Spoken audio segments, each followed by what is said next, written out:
Welcome to another edition of the Buddicom Telecoms Files.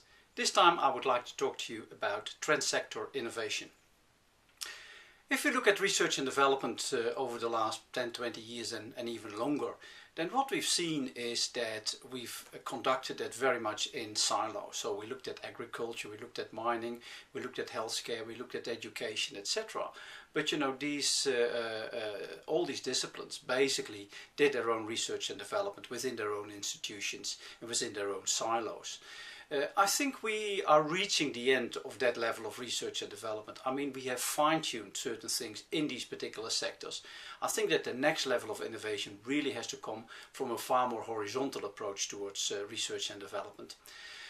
If you start looking at the innovations that are going to occur in the next 10-20 years and beyond, you know, they will have to do more with the way that our society lives. I mean, the real problems nowadays are in our societal, you know, how are we going to manage the population? How are we going to manage healthcare amongst elderly people? How are we going to organize education, the environment, and all sorts of things? These are the real areas where we do need innovation. What I would like to argue for is that if we start looking at the telecommunications infrastructure, and in particularly if you start looking at fiber to the home networks, and we are allowing these networks to be used for a range of the delivery of a range of these services like e-health and tele-education, etc., then actually this infrastructure could be that horizontal layer that could link a number of the research and development innovations together.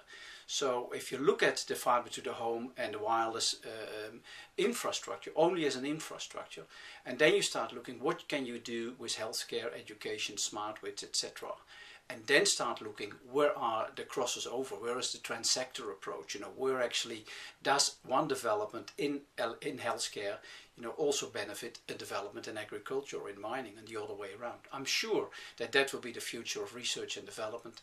It will also be the future of the telecommunications infrastructure. So it's really an ideal situation that if you start taking this sort of a trans-sector approach, if you start looking at telecommunications infrastructure for the social and economic benefits of the country, then absolutely also research and development in a trans-sector sort of approach is absolutely the way forward.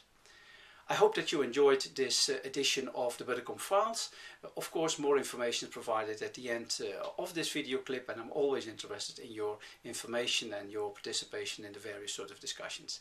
Thank you for your attention and see you next time.